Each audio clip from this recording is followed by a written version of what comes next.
ആകാശവാണി.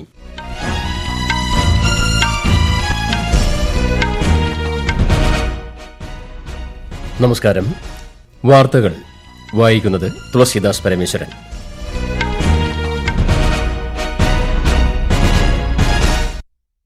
പ്രധാന വാർത്തകൾ. 18ാം ലോക്സഭയുടെ ആദ്യ സമ്മേളനത്തിന് ഇന്ന് തുടക്കമാകും. അംഗങ്ങൾ സത്യപ്രതിജ്ഞ ചെയ്യും. രാജ്യത്തെ നദികളിൽ ജലനിരപ്പ് ഉയരുന്നത് അറിയാനുള്ള സംവിധാനം നവീകരിക്കണമെന്ന് നിർദ്ദേശിച്ച് കേന്ദ്ര ആഭ്യന്തരമന്ത്രി അമിത്ഷാ. നീറ്റ് യുജി ചോദ്യപേപ്പർ ചോർച്ചയിൽ സിബിഐ അന്വേഷണം ആരംഭിച്ചു. കേരളത്തിൽ +1 ക്ലാസുകൾ ഇന്ന് ആരംഭിക്കും. സംസ്ഥാനത്ത് വടക്കൻ ജില്ലകളിൽ മഴ ശക്തം. 3 ജില്ലകളിൽ ഓറഞ്ച് ജാഗ്രത. 9 ജില്ലകളിൽ മഞ്ഞ ജാഗ്രത. 2020 ലോകകപ്പ് സൂപ്പർ 8-ൽ ഇന്ത്യ ഇന്ന് ഓസ്ട്രേലിയയെ നേരിടും. വാർത്തകൾ വിശദമായി.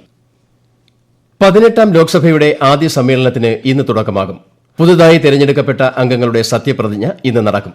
രാഷ്ട്രപതി ദ്രൌപദി മുർമു പാർലമെന്റിന്റെ ഇരുസഭകളുടെയും സംയുക്ത സമ്മേളനത്തെ വ്യാഴാഴ്ച അഭിസംബോധന ചെയ്യും.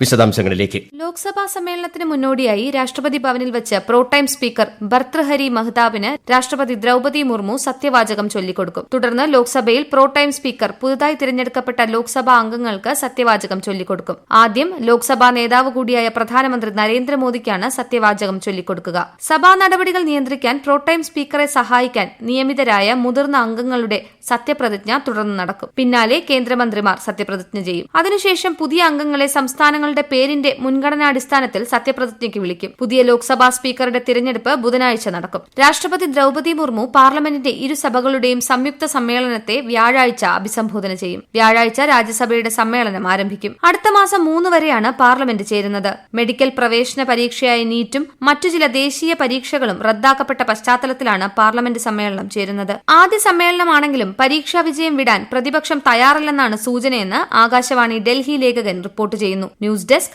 ആകാശവാണി. രാജ്യത്തെ നദികളിൽ ജലനിരപ്പ് ഉയരുന്നത് അറിയാനുള്ള സംവിധാനം നവീകരിക്കണമെന്ന് കേന്ദ്ര ആഭ്യന്തരമന്ത്രി അമിത്ഷാ ഇന്ത്യൻ കാലാവസ്ഥാ വകുപ്പിനും കേന്ദ്ര ജല കമ്മീഷനും നിർദ്ദേശം നൽകി. വെള്ളപ്പൊക്ക നിവാരണ തയ്യാറെടുപ്പുകൾ അവലോകനം ചെയ്യാൻ ന്യൂഡൽഹിയിൽ ചേർന്ന ഉന്നതതല യോഗത്തിലാണ് അദ്ദേഹം ഇക്കാര്യം പറഞ്ഞത്. വെള്ളപ്പൊക്ക ദുരിതം പരിഹരിക്കാൻ തയ്യാറാക്കിയ സമഗ്ര നടപടികൾ കേന്ദ്രമന്ത്രി വിലയിരുത്തി. കേന്ദ്ര ജൽശക്തി മന്ത്രി CR പാട്ടീൽ, ആഭ്യന്തര സഹമന്ത്രി നിത്യാനന്ദ റായ് എന്നിവരും യോഗത്തിൽ പങ്കെടുത്തു.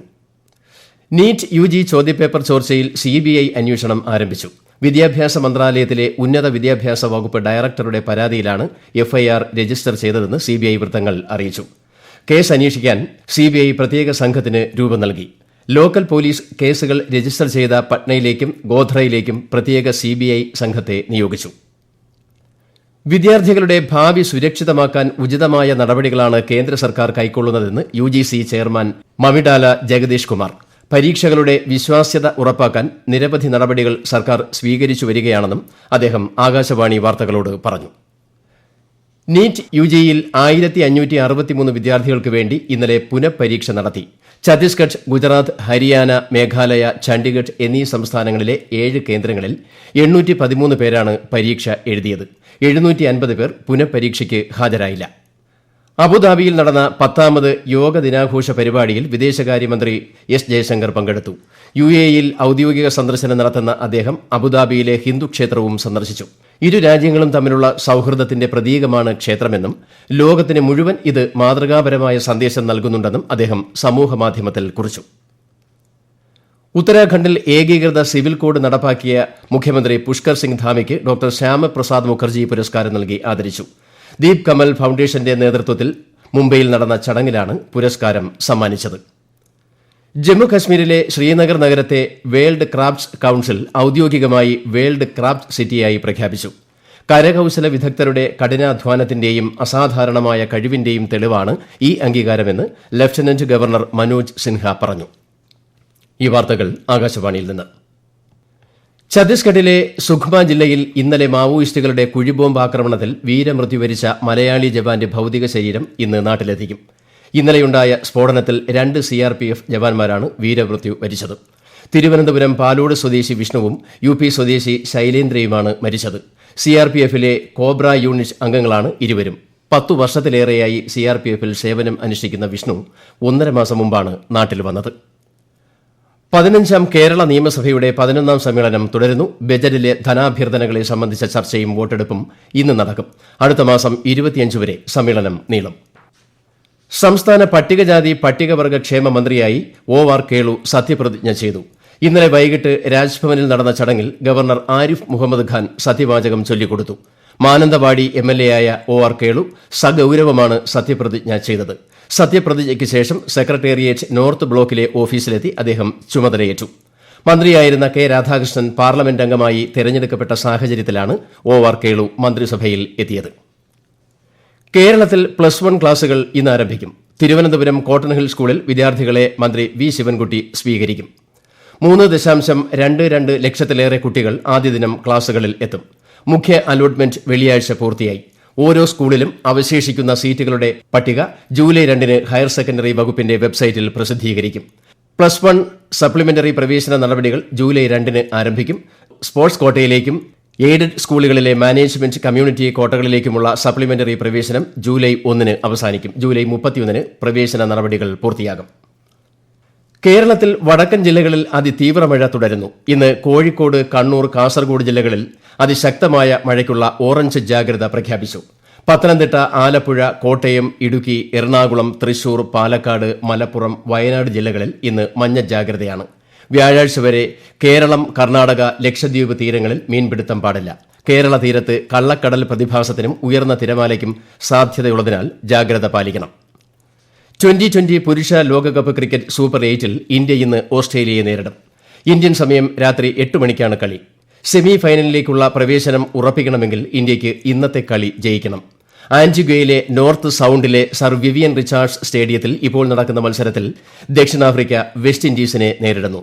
ഇന്നലെ നടന്ന മറ്റൊരു മത്സരത്തിൽ അമേരിക്കയെ 10 വിക്കറ്റിന് തോൽപ്പിച്ച് നിലവിലെ ചാമ്പ്യന്മാരായ ഇംഗ്ലണ്ട് സെമിയിൽ പ്രവേശിച്ചു. ബംഗളൂരുവിലെ ചിന്നസ്വാമി സ്റ്റേഡിയത്തിൽ ഇന്നലെ നടന്ന വനിതാ ഏകദിന ക്രിക്കറ്റ് പരമ്പരയിലെ 3ാമത്തെ മത്സരത്തിൽ ദക്ഷിണാഫ്രിക്കയെ 6 വിക്കറ്റിന് തോൽപ്പിച്ച് ഇന്ത്യ പരമ്പര 3-0-ന് സ്വന്തമാക്കി.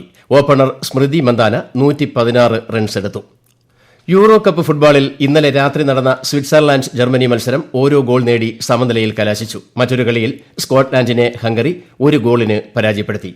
കോപ്പ അമേരിക്ക ഫുട്ബോളിൽ ഇന്ന് പുലർച്ചെ നടന്ന മത്സരത്തിൽ അമേരിക്ക എതിരില്ലാത്ത 2 ഗോളിന് ബൊളീവിയയെ പരാജയപ്പെടുത്തി. ഉറുഗ്വേയും പാനമയും തമ്മിലുള്ള മത്സരം പുരോഗമിക്കുന്നു. കസഖിസ്ഥാനിൽ നടന്ന കോണ്ടിനെന്റൽ ടൂർ അത്ലറ്റിക്സ് ചാമ്പ്യൻഷിപ്പിൽ മലയാളി ലോങ് ജംപ് താരം നയന ജെയിംസിന് സ്വർണം. 6.39 മീറ്റർ ചാടിയാണ് കോഴിക്കോട് ചക്കിട്ടപ്പാറ സ്വദേശിയായ നയന തുടർച്ചയായ 2ാം രാജ്യാന്തര സ്വർണം നേടിയത്. ആകാശവാണി കോഴിക്കോടിന്റെ മാത്രമല്ല കേരളത്തിന്റെ സാഹിത്യത്തിനും കലയ്ക്കും സംസ്കാരത്തിനും നൽകിയ സംഭാവനകൾ അമൂല്യമാണെന്ന് മന്ത്രി MB രാജേഷ് പറഞ്ഞു. കോഴിക്കോടിനെ യുനെസ്കോ സാഹിത്യ നഗരമായി തെരഞ്ഞെടുത്തതിന്റെ പ്രഖ്യാപനം നിർവഹിക്കുകയായിരുന്നു മന്ത്രി. സാഹിത്യ നഗരി പദവിയുടെ ലോഗോ പ്രകാശനം, വെബ്സൈറ്റ് ഉദ്ഘാടനം എന്നിവ മന്ത്രി PA മുഹമ്മദ് റിയാസ് നിർവഹിച്ചു. റഷ്യയിലെ റിപ്പബ്ലിക് ഓഫ് ഡാക്സണിൽ നടന്ന ആക്രമണത്തിൽ 7 പേർ കൊല്ലപ്പെട്ടു. ഡെർബന്റെ നഗരത്തിലെ ആരാധനാലയങ്ങളിലാണ് സായുധരായ ഒരു സംഘം വെടിവയ്പ് നടത്തിയത്. 6 പോലീസ് ഉദ്യോഗസ്ഥരും ഒരു പുരോഹിതനുമാണ് കൊല്ലപ്പെട്ടത്. മഹച്കല നഗരത്തിലെ ഒരു പോലീസ് ചെക്ക് പോസ്റ്റിന് നേരെയും ആക്രമണം ഉണ്ടായി. 12 പോലീസുകാർക്ക് പരിക്കേറ്റതായും 4 അക്രമികളെ വധിച്ചതായും ഔദ്യോഗിക മാധ്യമം റിപ്പോർട്ട് ചെയ്തു.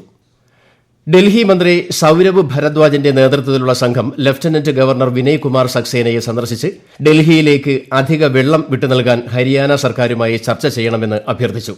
ജലക്ഷാമം പരിഹരിക്കാൻ ഹരിയാന സർക്കാരിൽ നിന്ന് അധിക ജലം ആവശ്യപ്പെട്ട് ഡൽഹി ജലമന്ത്രി അതിഷി അനിശ്ചിതകാല നിരാഹാര സമരത്തിലാണ്. അരുണാചൽ പ്രദേശിലെ തലസ്ഥാന നഗരമായ ഇറ്റാനഗറിൽ കനത്ത മഴ നാശം വിതച്ചു. തലസ്ഥാന മേഖലയിലെ വിവിധ സ്ഥലങ്ങളിൽ ഉപരോധങ്ങളും ഉരുൾപൊട്ടലും വെള്ളപ്പൊക്കവും റിപ്പോർട്ട് ചെയ്തിട്ടുണ്ട്. പ്രധാന വാർത്തകൾ വീണ്ടും. 18ാം ലോക്സഭയുടെ ആദ്യ സമ്മേളനത്തിന് ഇന്ന് തുടക്കമാകും. അംഗങ്ങൾ സത്യപ്രതിജ്ഞ ചെയ്യും. രാജ്യത്തെ നദികളിൽ ജലനിരപ്പ് ഉയരുന്നത് അറിയാനുള്ള സംവിധാനം നവീകരിക്കണമെന്ന് നിർദ്ദേശിച്ച് കേന്ദ്ര ആഭ്യന്തരമന്ത്രി അമിത്ഷാ. നീറ്റ് UG ചോദ്യപേപ്പർ ചോർച്ചയിൽ CBI അന്വേഷണം ആരംഭിച്ചു. കേരളത്തിൽ +1 ക്ലാസുകൾ ഇന്ന് ആരംഭിക്കും. സംസ്ഥാനത്ത് വടക്കൻ ജില്ലകളിൽ മഴ ശക്തം. 3 ജില്ലകളിൽ ഓറഞ്ച് ജാഗ്രത, 9 ജില്ലകളിൽ മഞ്ഞ ജാഗ്രത.